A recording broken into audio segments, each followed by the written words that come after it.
Hey there!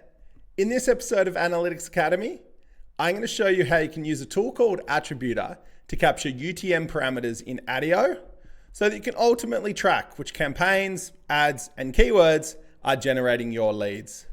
Let's jump in.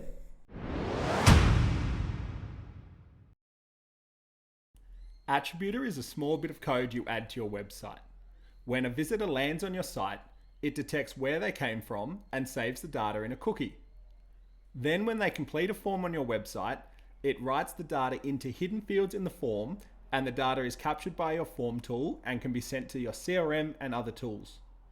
Finally, you can use this data to run reports that show things like how many leads you got from your Google ads, how many customers you got from your Facebook ads, or how much revenue was generated from your SEO efforts.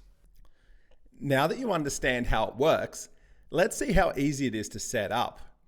When you sign up for a free trial, you'll get given a bit of code to add to your website.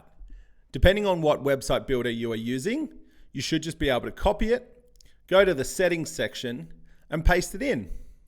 You can also use tools like Google Tag Manager to add it in as well. Now go to the tool you use to power the lead capture forms on your site. We use Gravity Forms ourselves, but the process is similar for Wix Forms, Typeform, Webflow Forms, and more.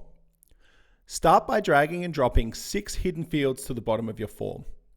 Once added, open up each of these form fields and give it a name and a default value. That's it, you're done. Now when someone completes a form on your website, Attributor will write information on where they came from into these hidden fields, and it will be captured by your form tool.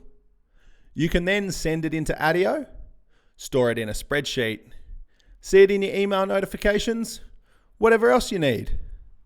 To learn more and start a free trial, visit attributor.io today.